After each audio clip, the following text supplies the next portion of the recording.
Assalamualaikum warahmatullahi wabarakatuh. Kami kelompok 5, mata kuliah farmakologi, akan mempresentasikan hasil diskusi kelompok kami dengan judul penata laksanaan serviks. Slide berikutnya.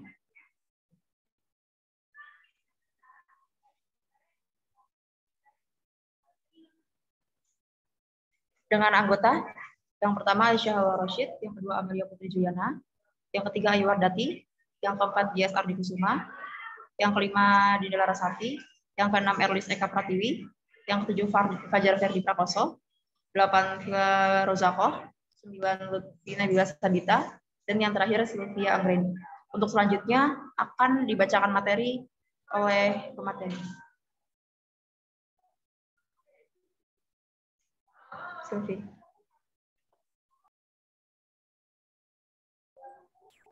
Terima kasih kepada moderator yang sudah memberikan waktunya.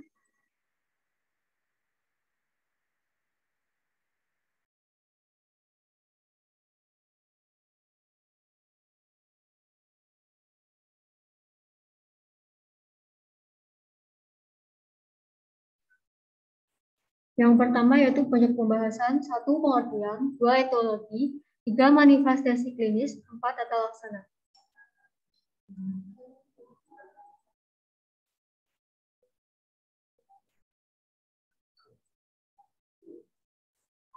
Pengertian.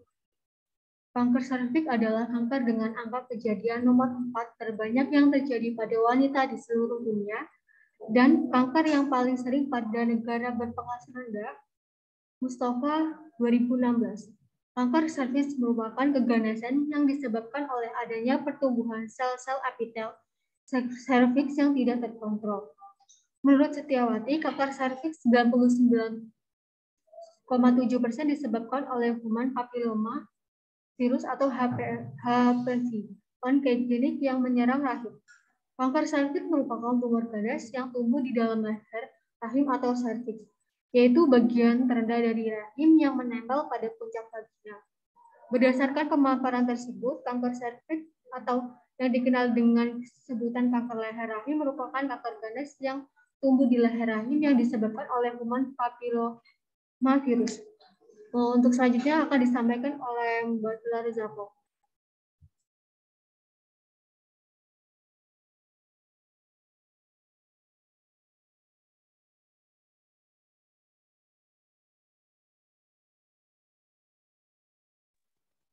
Etiologi. Penyebab utama kanker serviks adalah human papillomavirus atau HPV. Lebih dari 90% kanker leher rahim adalah jenis squamosa yang mengandung DNA virus human papillomavirus atau HPV, dan 50% kanker serviks berhubungan dengan human papillomavirus tipe 16. Virus HPV dapat menyebar melalui hubungan seksual, terutama pada hubungan seksual yang tidak aman. Virus HPV menyerang selaput pada mulut dan kerongkongan, serta anus dan akan menyebabkan terbentuknya sel-sel prakanker dalam jangka waktu yang panjang. Virus HPV akan menempel pada reseptor permukaan sel dengan perantara virus attachment yang tersebar pada permukaan virus. HPV yang menempel pada reseptor permukaan sel akan melakukan penetrasi. Adanya luka mempermudah virus memasuki sel. Virus masuk dan mengeluarkan genom, setelah itu kapsid dihancurkan. Setelah virus masuk ke dalam inti sel, virus melakukan transkripsi dengan DNA-nya berubah menjadi mRNA.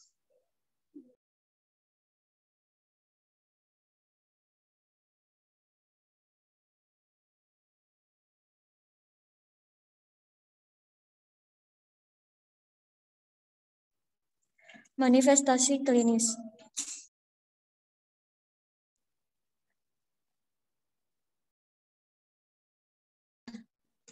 Pada tahap awal dan pra-kanker biasanya tidak akan mengalami gejala. Gejala akan muncul setelah kanker menjadi kanker invasif. Secara umum, gejala kanker serviks yang sering timbul. Lanjut.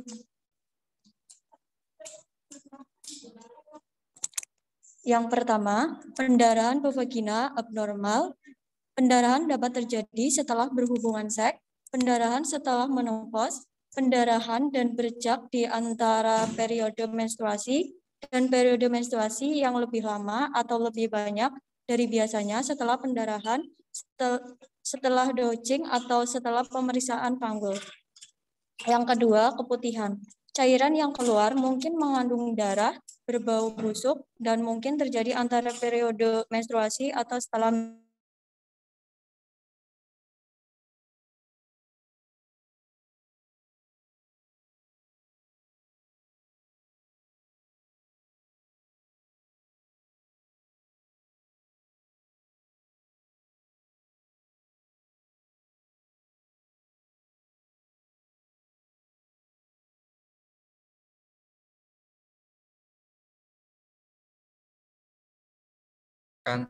tanda kanker serviks tahap lanjut dengan keterlibatan dinding panggul yang luas.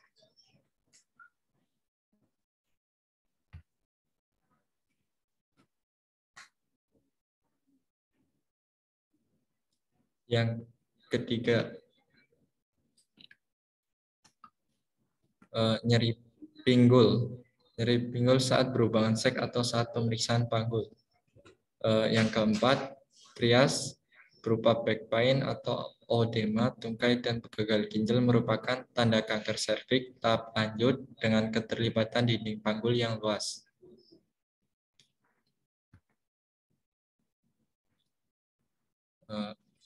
Stadium atopis chrysoma in situ. Konisasi atau cold knife coniseton bila margin bebas. Kondisi sudah adekuat pada yang masih memerlukan fertilitas. Bila tidak bebas, maka diperlukan rekonisasi. Bila fertilitas tidak diperlukan, histerektomi total. Bila hasil konisasi ternyata invasif, terapi sesuai tata laksana kanker invasif. Stadium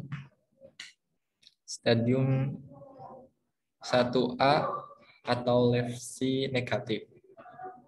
Konisasi atau cold knife bila free margin atau terapi adekuat apabila fertilitas dipertahankan atau tingkat evidence B. Bila tidak free margin dilakukan rekonisasi atau simple hysterektomi. Hysterektomi total apabila fertilitas tidak dipertahankan.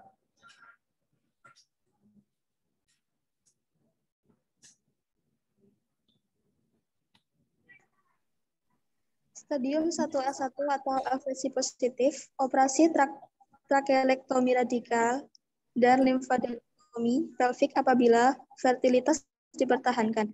Bila operasi tidak dilakukan karena kontraindikasi medik, dapat dilakukan brachytherapy stadium 1A2, 1B1, 2A1 dengan pilihan 1 operatif, histerektomi radikal dengan limfadenektomi pelvik atau tingkat evidence 1 atau rekomendasi A.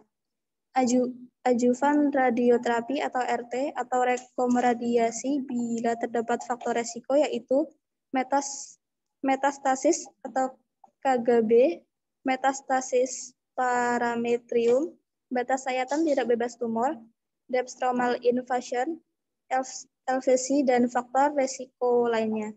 Hanya adjuvan radiasi eksterna atau EBRT bila metastasis KGB saja.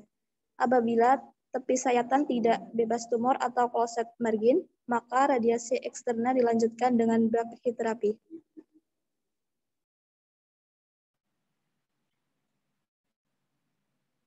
Yang kedua yaitu non-operatif radiasi EBRT dan brachytherapy, kemoradiasi atau radiasi EBRT dengan kemoterapi konkuren dan brachytherapy. Stadium 1B2 dan stadium 2A2 pilihannya yaitu 1 operatif rekomendasi A, histerektomi radikal dan pelvic lymphadenectomy, Tata laksana selanjutnya tergantung dari faktor risiko dan hasil patologi anatomi untuk dilakukan ajukan radioterapi atau kemoterapi. Yang kedua, neoadjuvan kemoterapi rekomendasi C. Tujuan dari neoadjuvan kemoterapi adalah untuk mengecilkan massa tumor primer dan mengurangi risiko komplikasi operasi. Tata laksana selanjutnya tergantung dari faktor risiko dan hasil patologi anatomi yang untuk dilakukan ajukan radioterapi atau kemoterapi.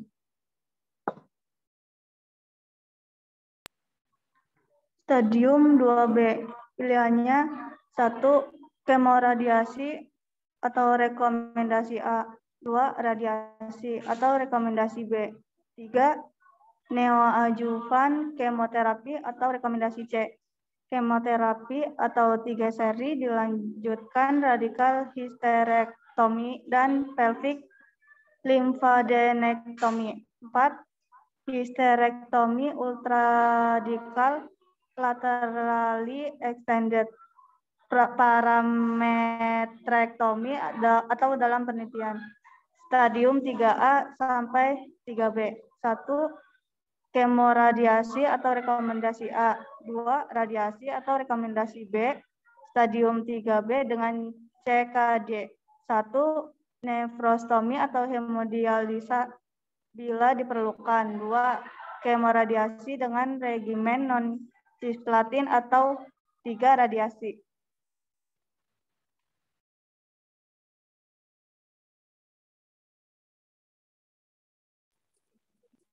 Stadium 4A tanpa CKD. 1. Pada stadium IVA dengan fistula rektovaginal direkomendasi terlebih dahulu dilakukan kolostomi. Dilanjutkan 2. Kemoradiasi paliatif atau 3. Radiasi paliatif. Stadium 4A dengan CKD IVB. 1. Paliatif. 2. Bila tidak ada kontraindikasi, kemoterapi paliatif atau radiasi paliatif dapat dipertimbangkan. Dukungan nutrisi. Pasien kanker serviks berisiko mengalami malnutrisi dan kashexia kanker, sehingga perlu mendapat terapi nutrisi adekuat, dimulai dari screening gizi dan apabila hasil screening abnormal atau berisiko malnutrisi, dilanjutkan dengan diagnosis serta tata laksana nutrisi umum dan khusus. Tata laksana nutrisi umum mencakup kebutuhan nutrisi umum, termasuk ketentuan jalur pemberian nutrisi, farmakoterapi, aktivitas fisik, dan terapi nutrisi operatif. Pasien kanker serviks dapat mengalami gangguan saluran cerna berupa diare, konstipasi, atau mual-mual akibat tindakan pembedaan serta kemo dan atau radioterapi. Pada kondisi-kondisi tersebut, dokter SPGK perlu memberikan terapi nutrisi khusus, meliputi edukasi dan terapi gizi serta medikamenosa sesuai dengan masalah dan kondisi gizi pada pasien. Penyintas kanker sebaliknya memiliki berat badan ideal dan menerapkan pola makan yang sehat, tinggi buah, sayur, dan biji-bijian, serta rendah lemak, daging merah, dan alkohol, dan direkomendasikan untuk terus melakukan aktivitas fisik sesuai kemampuan serta teratur dan menghindari gaya hidup sekunder.